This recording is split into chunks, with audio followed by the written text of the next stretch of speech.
வாழ்வு தரும் வார்த்தை என்கிற இந்த நிகழ்ச்சிக்கு உங்கள் அனைவரையும் அன்போடு வரவேற்றுக் கொள்கிறேன். கர்த்தருடைய பரிசுத்தமான நாமத்திற்கு மகிமை உண்டாகட்டும். ஆண்டவர் தன்னுடைய வார்த்தையினாலே அனுதினமும் நம்மை வாழ்வித்து கொண்டிருக்கிறார். அந்தபடியே இந்த நாளிலும் ஒரு குறிப்பிட்ட வசனத்தை நாம் தியானிப்போம்.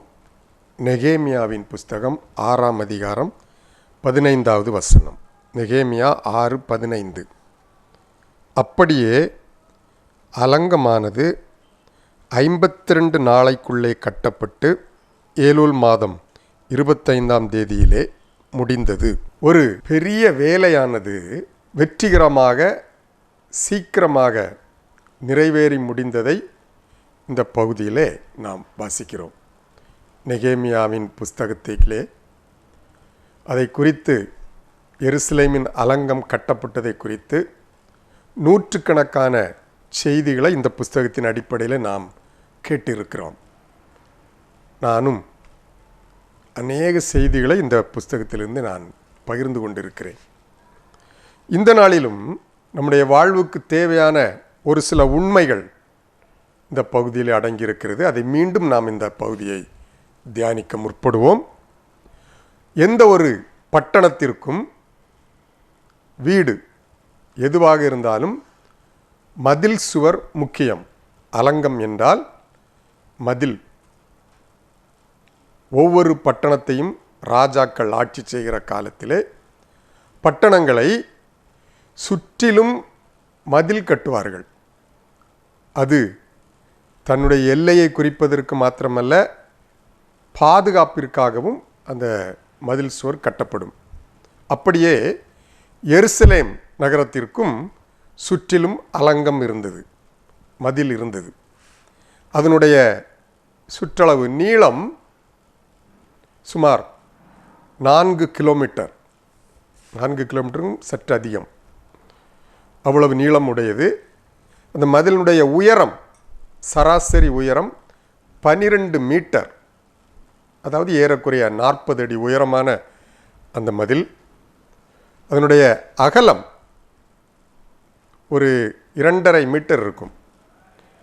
அதே போல் அந்த சுற்றுச்சுவரிலே 7 முக்கியமான வாசல்கள் உண்டு. 7 இடத்துல கேட்டு போட்டிருப்பாங்க. இன்னும் 34 இடங்களிலே அந்த மதிலுக்கு மேலே காவல் கோபுரங்கள், வாட்ச் டவர் இருக்கும். அங்கிருந்து கண்காணிப்பதற்காக காவல் கோபுரங்கள் இருக்கும். இதுதான் எருசலேமை சுற்றி இருந்த அந்த அலங்கம், மதில் சுவர். ஆனால் பாபிலோனியர்களாலே அது இடிக்கப்பட்டது. ஏற்கனவே முதல் முறையாக இந்த எருசலேமின் அலங்கத்தை கட்டியவர்கள் கானானியர்கள். அதன் பிறகு சாலமோன் ராஜா தன்னுடைய காலத்திலே அதை சிறப்பாக கட்டினார். ஒவ்வொரு ராஜாக்களும் அந்த எருசலேமின் அலங்கத்திலே, மதில் சுவரிலே பல தங்களால் இயன்ற ஒரு கட்டமைப்புகளை உருவாக்கி அதை பலப்படுத்துவார்கள். ஆனால் ராஜாக்களுடைய ஆட்சி முடிவுக்கு வருகிறது. இஸ்ரவேலை ராஜாக்கள் அல்லது யூதாவை ராஜாக்கள் ஆட்சி செய்த அந்த நாட்கள் முடிவுக்கு வந்து பேரரசுகள் உலகத்திலே தோன்ற ஆரம்பித்தன. உலகத்தின் பெரும்பகுதிகளை ஆட்சி செய்கிற பேரரசுகள், பாபிலோனிய பேரரசு, பெர்சிய சாம்ராஜ்யம், கிரேக்க பேரரசு, ரோம பேரரசெல்லாம் நாம் கேள்விப்பட்டிருப்போம். அப்படிப்பட்ட ஆட்சிகள் வர ஆரம்பித்து விட்டன. இப்பொழுது இந்த எருசலேமின் சுற்றுச்சுவர் இடிந்து கிடக்கிறது. சுற்றுச்சுவர் இடிந்து கிடந்தால் அது ஒரு கேவலமான, நிந்தைக்குரிய ஒரு காரியம். ஏனென்றால் கேட்பதற்கு ஆள் இல்லாமல் யாரும் உள்ளே போகலாம் வரலாம் என்கின்ற ஒரு நிலைதான் அதனுடைய நிலையாக இருந்தது. இப்படிப்பட்ட சூழ்நிலையிலே ஒரு மனிதனுடைய முயற்சியினாலே, நெகேமியா என்கிற ஒரு மனிதனுடைய முயற்சியினாலும் முன்னெடுப்பினாலும் இந்த எருசலேமினுடைய மதில் சுவர் 52 நாட்களிலே மறுபடியும் பழைய நிலைக்கு வெற்றிகரமாக கட்டி முடிக்கப்பட்டது. இதிலிருந்து நாம் ஒரு சில உண்மைகளை நாம் தியானிப்போம். இன்றைக்கு கூட நம்முடைய திருச்சபைகளிலே, ஊழியங்களிலே நம்மெல்லாம் தேவனுடைய ராஜ்யத்தை கட்டி எழுப்பி கொண்டிருக்கிறோம்.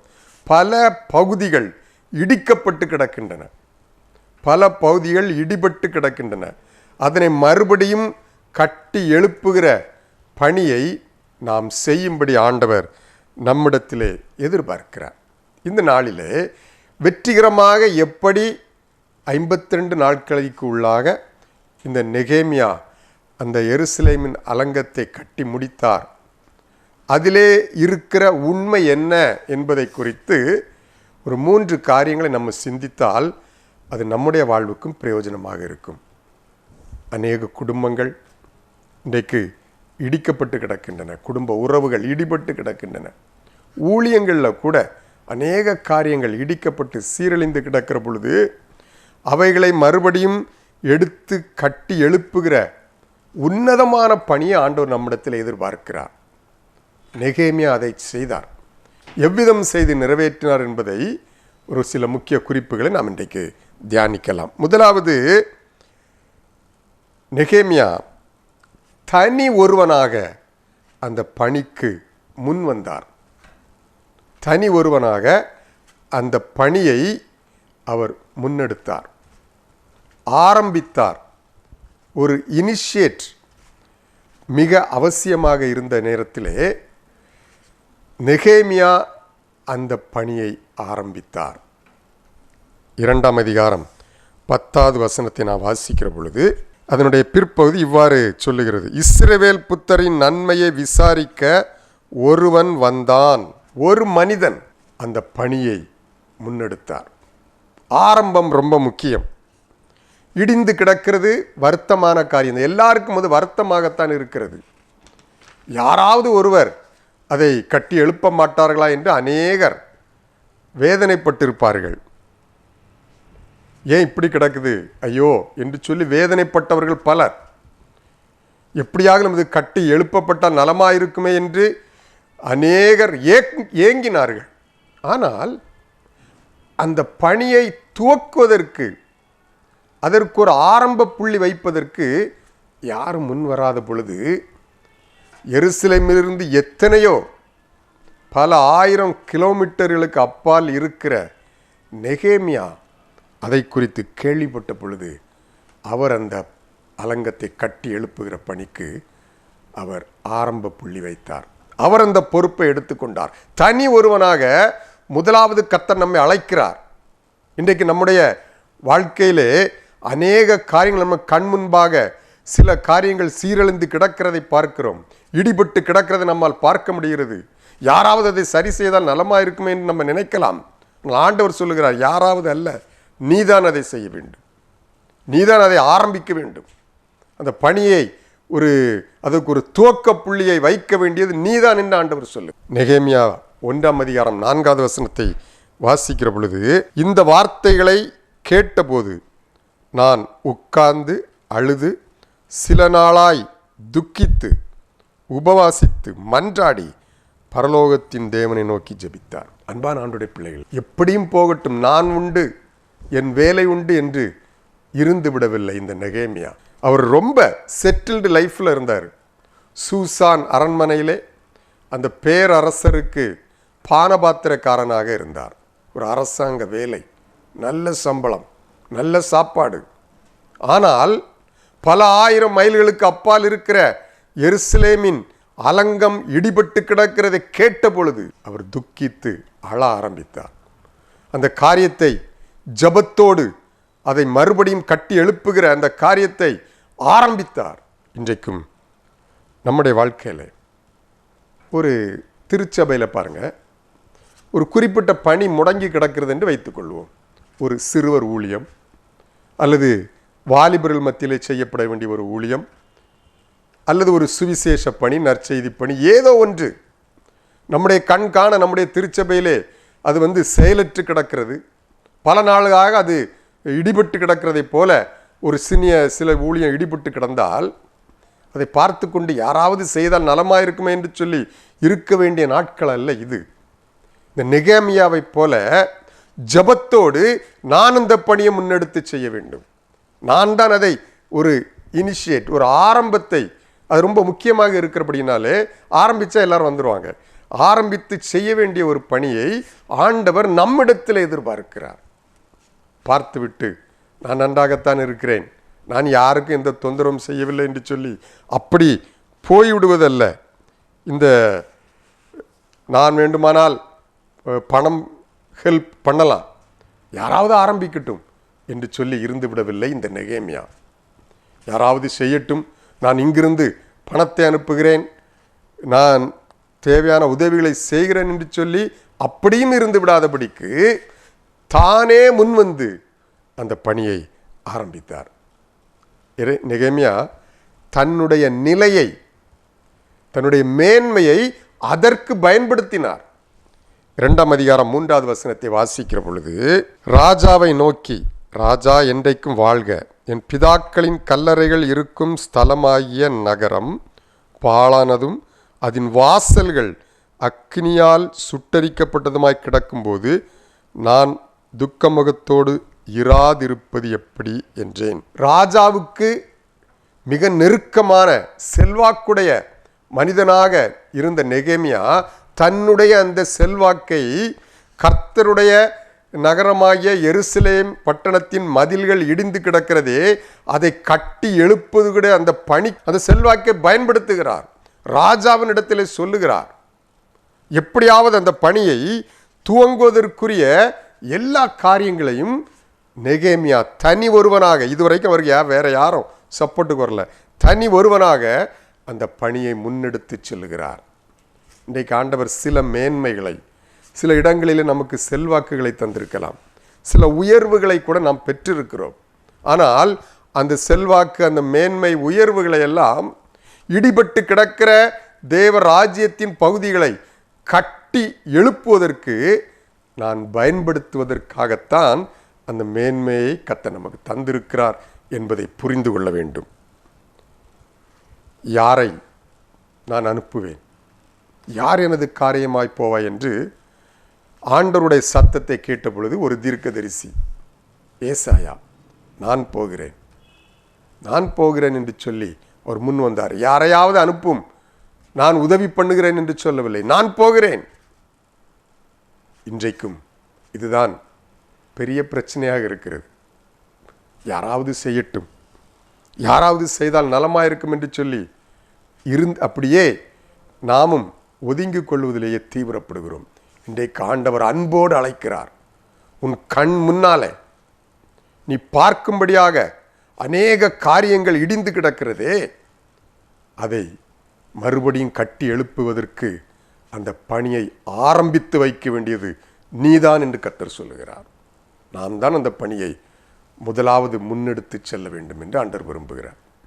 ஒரு 200 ஆண்டுகளுக்கு முன்பதாக, அதாவது 1840 இந்த வருஷங்களிலே திருநெல்வேலி பாளையங்கோட்டை பகுதிகளிலே ஊழியம் செய்த ஜான் டக்கர் என்ற தேவ மனிதன் அந்த பகுதியிலே இருந்த சில சீரழிவுகளை, குறிப்பாக பெண்களுடைய வாழ்க்கை இடிந்து கிடந்ததை அவர் பார்த்தார். இங்கிலாந்து தேசத்தில் இருக்கிற தன்னுடைய சகோதரிக்கு அவர் ஒரு கடிதம் எழுதினார். அந்த கடிதத்திலே இங்கிருக்கிற பெண்களின் அவல நிலைமை, அவர்கள் மிக மோசமாக நடத்தப்படுவதையும் எழுதுவதற்கு என்னிடத்திலே வார்த்தை இல்லை என்று சொல்லி ஒரு கடிதத்தை இங்கிலாந்தில் இருக்கிற தன்னுடைய சகோதரி சாரா டக்கர் அவர்களுக்கு எழுதினார். அந்த பெண்மணி இந்தியாவை பார்க்கவில்லை, நம்முடைய தமிழ்நாடு திருநெல்வேலியில் அவங்களுக்கு தெரியாது. இன்னும் சொல்லப்போனால் அந்த சாரா டக்கர் அவர்களுக்கு அவர்கள் வசிக்கிற பக்கத்து தெரு கூட தெரிந்திருப்பதற்கு வாய்ப்பில்லை. ஏனென்றால் ஊனமுற்றவர்கள், ஊனமுற்ற ஒரு சகோதரி.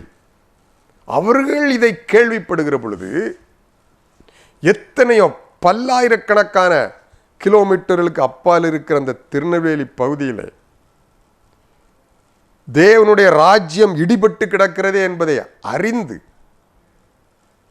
அந்த பணியை யாராவது செய்யட்டும் என்று சொல்லி அவங்க இருந்து விடவில்லை. நான் அதை ஆரம்பிக்கிறேன் என்று சொல்லி இங்கிலாந்தில் இருந்து கொண்டே தன்னுடைய ஊனமுற்ற அந்த வாழ்க்கையிலே அந்த நிலைமையிலும் அநேக தன்னுடைய தோழிகளை அழைத்து ஜெபித்து இதற்கு ஒரே தீர்வு, பெண்கள் கல்வி கற்க வேண்டும், அப்பொழுது எல்லாம் சரியாகிவிடும் என்று சொல்லி அங்கிருந்து கொண்டே தன்னுடைய 24 பவுன் நகைகளையும் தன்னுடைய சகோதரனிடத்திலே கொடுத்து பணியை ஆரம்பியுங்கள் என்று சொன்னார்களாம். ஆனால் இங்கே பெண்களின் முன்னேற்றத்திற்கான பணியை ஆரம்பித்த பொழுது ஒரு சில ஆண்டுகளில் இங்கிலாந்திலே சாரா டக்கர் அம்மையார் மரித்து போனார்கள். அவர்கள் மரித்து போனார்கள். ஆனால் மறுபடியும் அவருடைய தோழிகள் அங்கே திரளான பணத்தை கலெக்ட் பண்ணி இங்கே அனுப்பி வைத்தார்கள்.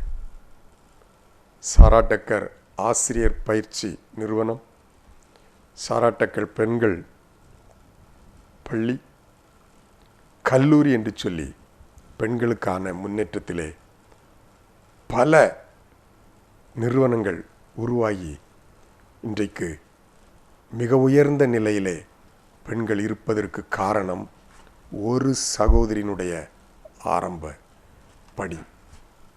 அவர்கள் ஆரம்பித்து வைத்த பணி, அதுவும் இங்கே இருந்தல்ல, எத்தனையோ மைல்களுக்கு அப்பால் இருந்து நம்முடைய பகுதி அதனுடைய நிலைமையை கண்டு அதை கட்டி எழுப்புவதற்குரிய, பெண்களின் வாழ்வை கட்டி எழுப்புவதற்குரிய அந்த பணியை அவர்கள் ஆரம்பித்து வைத்தார்கள். இன்றைக்கு இந்த ஆரம்பித்து வைப்பதற்கு, பொறுப்படுத்தி செய்வதற்கு ஆண்டவர் உங்களை அழைக்கிறார். உங்களை அழைக்கிறார். பார்த்தும் பாராமல் போய்விடக்கூடாது. யாராவது செய்யட்டும் என்று போய்விடக்கூடாது. நாமே அதை செய்ய முன்வருவோம். நிச்சயமாக ஆண்டவர் நம்மை ஆசீர்வதிப்பார். நெகேமியா அதைத்தான் செய்தார். அவர் அந்த பணியை முன்னெடுத்தார். இரண்டாவது, இந்த நெகேமியாவின் புஸ்தகத்திலிருந்தே நாம் பார்க்கிற ஒரு காரியம், அவர் பணியை ஆரம்பித்ததற்காக முன்னெடுத்தது மாத்திரமல்ல, இரண்டாவது அவர் செய்த ஒரு காரியம், நெகேமியா 2ஆம் அதிகாரம் 17-18 வசனங்களை வாசிக்கிற பொழுது, பின்பு நான் அவர்களை நோக்கி, எருசலேம் பாழாயிருக்கிறதையும் அதன் வாசல்கள் அக்கினியால் சுட்டரிக்கப்பட்டும் கிடக்கிறதையும் நாம் இருக்கிற சிறுமையையும் பார்க்கிறீர்களே. நாம் இனி நிந்தைக்குள்ளாகாதபடிக்கு எருசலேமின் அலங்கத்தை கட்டுவோம் வாருங்கள் என்று சொல்லி, என் தேவனுடைய கரம் என்மேல் நன்மையாக இருக்கிறதையும் ராஜா என்னோட சொன்ன வார்த்தைகளையும் அவர்களுக்கு அறிவித்தேன். அப்பொழுது அவர்கள் எழுந்து கட்டுவோம் வாருங்கள் என்று சொல்லி அந்த வேலைக்கு தங்கள் கைகளை திடப்படுத்தினார்கள். இரண்டாவது நெகேமியா செய்தது, அந்த பணியை ஒருங்கிணைத்தார். துவங்கினது மாத்திரமல்ல, மிகப்பெரிய திட்டமிடுதலோடு அநேகருடைய உதவியை நாடி அந்த பணியெல்லாம் அப்படி ஆர்கனைஸ் பண்ணார். இன்றைக்கு அதற்கும் ஆட்களை ஆண்டவர் எதிர்பார்க்கிறார்.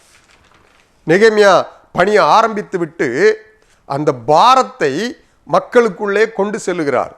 எருசலேமின் அலங்கம், மதிர் சுவர் கட்டப்பட வேண்டியதன் அவசியத்தை மக்களுக்கு சொல்லுகிறார். அந்த பாரத்தை ஏற்றுக்கொண்ட மக்கள் அத்தனை பேரையும் அவர் ஒருங்கிணைக்கிறார். எல்லாரும் வாங்க நம்ம அதை கட்டுவோம் என்று சொல்லி மக்களுடைய ஒத்துழைப்பை பெற்று அதை மிக நேர்த்தியாக அவர் ஒருங்கிணைத்து அந்த பணியை செய்கிறார். 3ஆம் அதிகாரத்தை முழுவதையும் நம்ம வாசித்து பார்த்தால் ஒவ்வொருவருக்கும் ஒவ்வொரு குறிப்பிட்ட இடத்தை கொடுத்து, ஏன்னா இந்த நான் சொன்ன ஏற்கனவே ஏறக்குறைய 4 கிலோமீட்டர் நீளம் மதில் கட்டப்பட வேண்டும். அதிலே ஒவ்வொருவருக்கும் நீங்கள் இவ்வளவு தூரம் கட்டுங்கள் என்று சொல்லி, ஒவ்வொரு குடும்பத்திற்கும் கோத்திரத்துக்கும் நீங்கள் இதை கட்டுங்கள் என்று சொல்லி, அங்கே எருசலேமிலே மீதம் இருந்த யூதர்களை அவர் உற்சாகப்படுத்தி ஒவ்வொருவருக்கும் பொறுப்பை கொடுத்து அதை கவனமாக அதை கவனித்து ஒருங்கிணைத்து அதை நல்ல முறையில் ஆர்கனைஸ் பண்ணி அந்த பணியை அவர் முன்னெடுத்து சென்றார். அன்பான ஆண்டுடைய பிள்ளைகளை, இன்றைக்கு ஒரு காரியத்தை ஆண்டவருக்காக செய்யும் பொழுது நானே ராஜா, நானே மந்திரி என்று சொல்லி நானே எல்லாத்தையும் செய்துருவேன் என்றால் அது கிறிஸ்தவ வாழ்க்கைக்கு அது ஒத்து வராது. நிச்சயமாக சாத்தான் எளிதில் தனிமையிலே இருக்கிறவர்களை வீழ்த்தி விடுவான். முப்புரி நூல் அறாது என்று நாம் வேதத்தில் வாசிக்கிறோம். பலரோடு இணைந்து அந்த பணியை செய்வது மிகவும் பாதுகாப்பாக இருக்கும். மிகவும் பாதுகாப்பாக இருக்கும். மோசே என்கிற தேவ மனிதன் ஏறக்குறைய 10 லட்சம் ஜனங்களை எகிப்தின் அடிமைத்தனத்திலிருந்து இஸ்ரவேல் தேசத்துக்கு அழைத்து வருவதற்காக முதலில் தனி ஒருவனாகத்தான் அந்த பணியை முன்னெடுத்தார். ஆண்டவர் மோசையை மட்டும்தான் அழைத்தார். அவர் அழைக்கிற பொழுது மோசே முதலில் தயக்கம் இருந்தாலும் தனி ஒருவனாகத்தான் அவர் அந்த பணிக்காக அவர் ஆரம்பிக்கிறார். அத்தனை மக்களை வழிநடத்தி செல்கிறார்.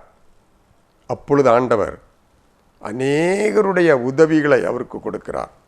ஆரோன், ஊர், யோசுவா என்று சொல்லி அநேகருடைய ஒத்துழைப்போடு அந்த பணிகளை ஒருங்கிணைத்து ஒரு அருமையாக நடத்தி செல்கிறார். கொஞ்சம் சிந்தித்து பார்ப்போம்.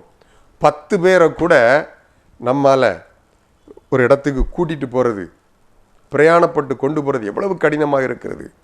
எந்த போக்குவரத்தையும் வசதியும் இல்லாத இடத்திலே பல ஆண்டுகளாக யோர்தான் வரைக்கும் அவர்களை மோசே வழிநடத்தி சென்றார் என்று சொன்னால் அவருடைய அந்த ஒருங்கிணைப்பு எந்த அளவுக்கு அதை தெளிவாக அதை ஆர்கனைஸ் பண்ணியிருப்பார். கர்த்தருடைய கரத்திலிருந்து ஆலோசனை பெற்று வழிநடத்தி சென்றாரே. இந்த நெகேமியா செய்த 2வது காரியம் அதுதான், ஜனங்களை ஒருங்கிணைத்தார். இயேசுநாதர் கூட ஊழியத்திற்கு தன்னுடைய சீஷர்களை பயிற்சிக்காக அனுப்பும் பொழுது 2 பேராக அனுப்பினார்.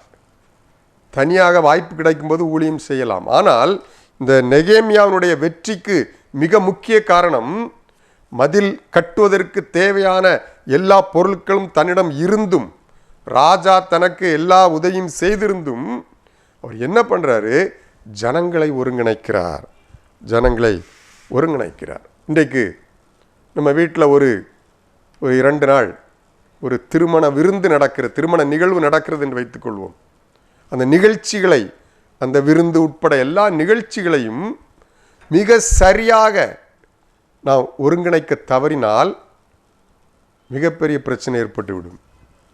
சரியான ஒருங்கிணைப்பு, ஒவ்வொருவருக்கும் சரியான பொறுப்புகளை பிரித்து கொடுத்து அதை மிக நேர்த்தியாக அதை சூப்பர்வைஸ் பண்ணுகிற பொழுது நிச்சயமாக அது சிறப்பான ஒரு நிகழ்வாக அது அமையும். அதே போல தான் எருசலேமின் அலங்கம் கட்டப்படுகிற இந்த காரியத்தை கூட நெகேமியா மிக சிறப்பாக ஒருங்கிணைத்தார்.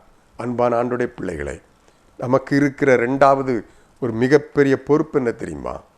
முதலாவது, அந்த பணியை நானே ஆரம்பிக்கிறேன் என்று சொல்லி நாம் ஆரம்பிப்பது மாத்திரமல்ல, அதிலே மிக சிறப்பாக ஒரு ஒருங்கிணைத்து அதை கவனித்து திட்டமிட்டு அந்த பணியை செயல்படுத்த வேண்டும். எதிர்ப்புகள் வரும், கஷ்டங்கள் வரும்.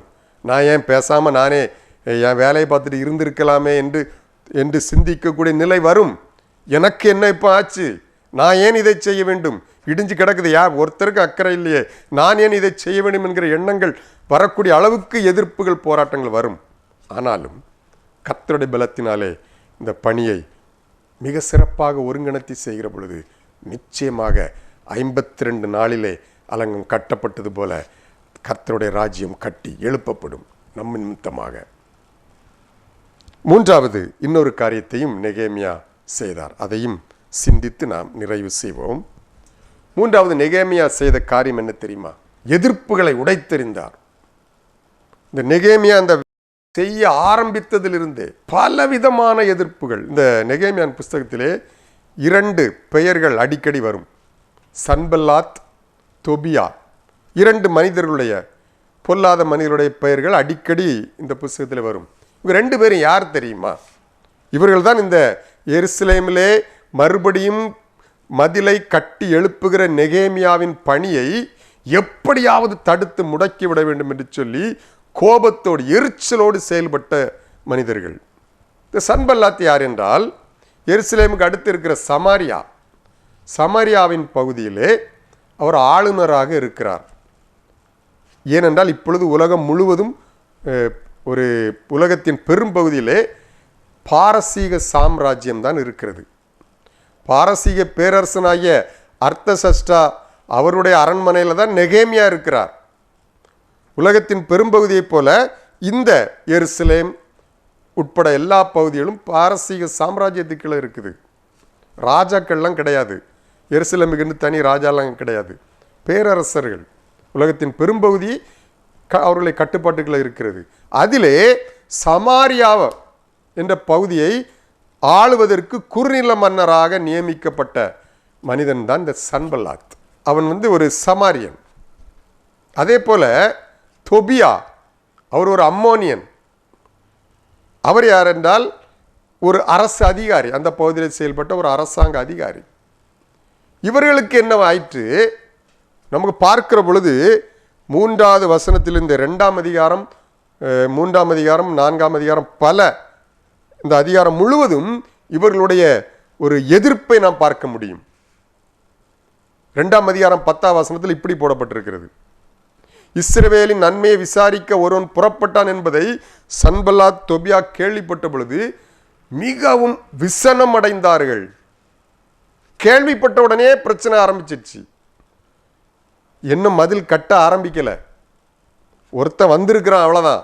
அங்கிருந்து சூசான் அரண்மனையில இருந்து எருசலேமுக்கு ஒருத்தன் வந்துட்டான், அதன் மதிலை கட்டப் போகிறான் என்று சொல்லி கேள்விப்பட்ட உடனே இந்த 2 பேருக்கு இருக்க முடியல.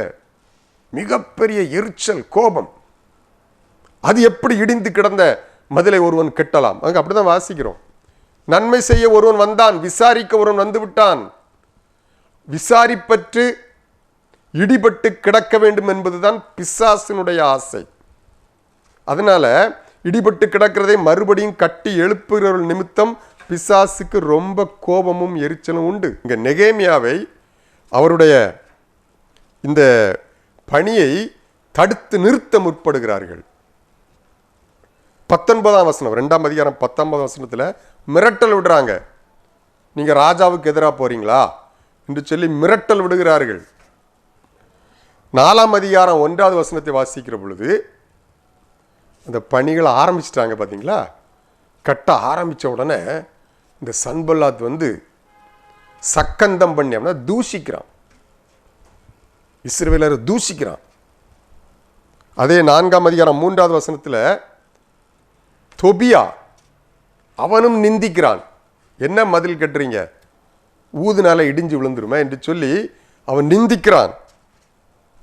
அதோடு மாத்திரமல்ல, 4ஆம் அதிகாரம் 7வது வசனத்தில் பார்த்தீங்கன்னா சண்டைக்கே வந்துட்டாங்க, யுத்தத்துக்கே வந்துட்டாங்க. இவங்க கட்டிட்டு இருக்கிறாங்க பார்த்தீங்களா, அவர்களை தாக்குவதற்கு முற்பட்டு விட்டார்கள்.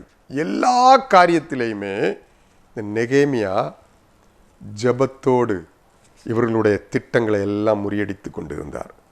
ஊழியத்தில் கர்த்தருடைய ராஜ்யத்தை கட்டி எழுப்புகிற அந்த பணியிலே, ஊழியத்தில் பெரும்பகுதி ஜபம்தான். ஜெபித்து ஜெபித்து தான் நாம் எல்லா காரியத்தையும் செய்ய வேண்டி இருக்கிறது. கர்த்தருக்காக ஓடி சாதிப்பதை விட முழங்காலில் நின்று சாதிப்பது தான் அதிகமாக இருக்கும் என்று ஒரு தேவ மனிதன் சொன்னான். ஜெபம். இந்த பகுதியில் இவங்க யுத்தத்துக்கு வந்தாங்க பார்த்தீங்களா, அப்போ அந்த ஆண்டருடைய பிள்ளைகள் அந்த மதிலை கட்டி கொண்டு என்ன பண்ணாங்க தெரியுமா? பாதி பேர் தான் வேலை செய்ய ஆரம்பித்தாங்க, பாதி பேர் யுத்தம் பண்ணாங்க, யுத்தத்துக்கு ஆயத்தமாக இருந்தாங்க. இப்படி ஒவ்வொரு காரியங்களையும் ஜெபித்து ஜெபித்து அவர்கள் முன்னெடுத்து சென்றார் இந்த நெகேமியா. எல்லாம் பார்க்கிற பொழுது நெகேமியாவுக்கு வந்த எதிர்ப்புகளை அவர் விட்டுட்டு ஓடிடலான்னு தான் இருந்திருக்கும். போயிடுவோம், நம்ம எதுக்கு மதிலை கட்டணும், யாராவது கட்டிட்டு போட்டோம். 6ஆம் அதிகாரம் முதல் 2 வசனங்களை வாசிக்கிற பொழுது காம்ப்ரமைஸுக்கு கூப்பிடுறாங்க. நம்ம பேசிக்கிடுவோம் என்று சொல்லி காம்ப்ரமைஸுக்கு கூப்பிடுற மாதிரி நெகேமியாவை அழித்து போடுவதற்கு திட்டம் போடுறாங்க. அது மாத்திரமல்ல, 6ஆம் அதிகாரம் 5வது வசனத்தில் ஒரு கடிதம் எழுதுகிறான் ஒருத்தன் நெகேமியாவுக்கு. நீ ரொம்ப இது பண்ற, நீ இங்க ராஜா எருசலேமிலே நீ ராஜாவாக மாறுவதற்கு முயற்சி செய்து கொண்டிருக்கிறாய் என்று மிரட்டுகிறான். 6ஆம் அதிகாரம் 10வது வசனத்தில் வாசிக்கிற பொழுது இன்னும் ஒரு சம்பவம் நடக்கிறது. ஆவிக்குரிய போர்வையிலே ஒரு தீர்க்கதரிசியை கொண்டு இவனுக்கு தீர்க்க தரிசனம் சொல்லி, கள்ள தீர்க்க தரிசனம் சொல்லி அப்படியாக எதிர்ப்பு வருகிறது. எதிர்ப்பு எப்படி வேணாலும் வரும், ஆவிக்குரிய போர்வையில் கூட வரும். பலவிதமான எதிர்ப்புகள். ஆனால் 52 நாளிலே நெகேமியாவின் மூலமாய் ஆண்டவர் எருசலேமின் அலங்கத்தை கட்டி முடித்த அந்த சன்பல்லாத், தொபியா இவர்கள் மூலமாக வந்த மிரட்டல்கள், எதிர்ப்புகள், யுத்தங்கள், தாக்குதல்கள், பரியாசங்கள், நிந்தைகள் அத்தனையும் முழங்காலிலே மேற்கொண்டு அந்த எருசலேம் அலங்கம் கட்டி முடிக்கப்பட்டது. அன்பான தேவ பிள்ளைகளே, இந்த நாளிலே ஆண்டவர் நம்மிடத்திலே எதிர்பார்க்கிற ஒரு காரியம் என்ன தெரியுமா?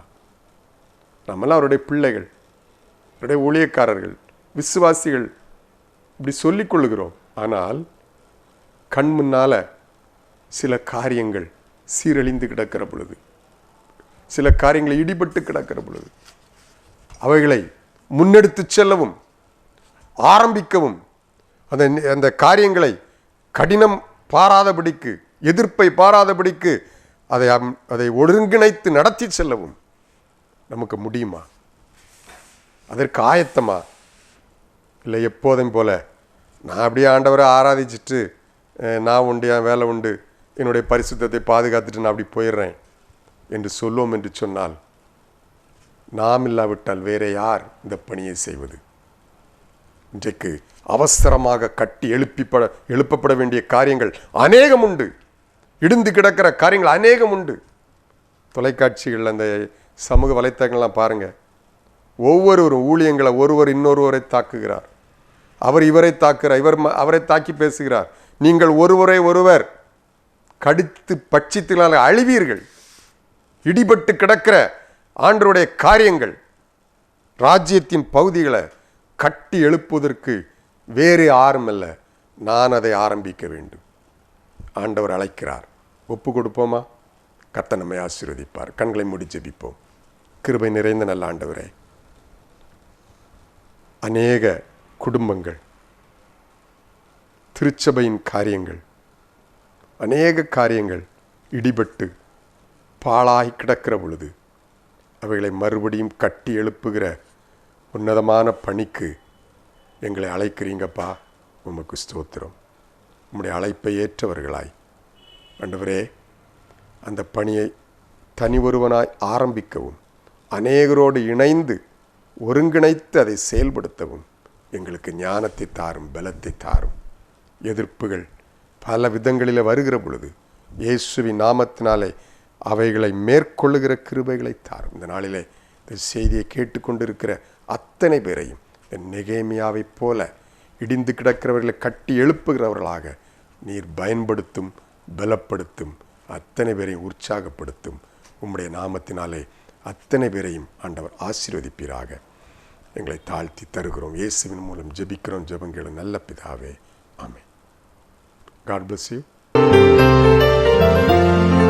மனிதர் யாரிடமும் பாசம் காட்டுவோம், இயேசு மந்தைக்குள் அழைத்திடுவோம்.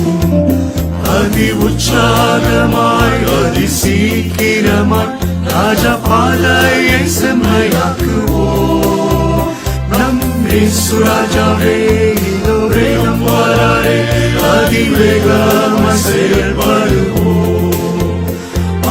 அல்லேலூயா, ஜெயம் அல்லேலூயா, அதிவேகமாய் செயல்படுவோம்.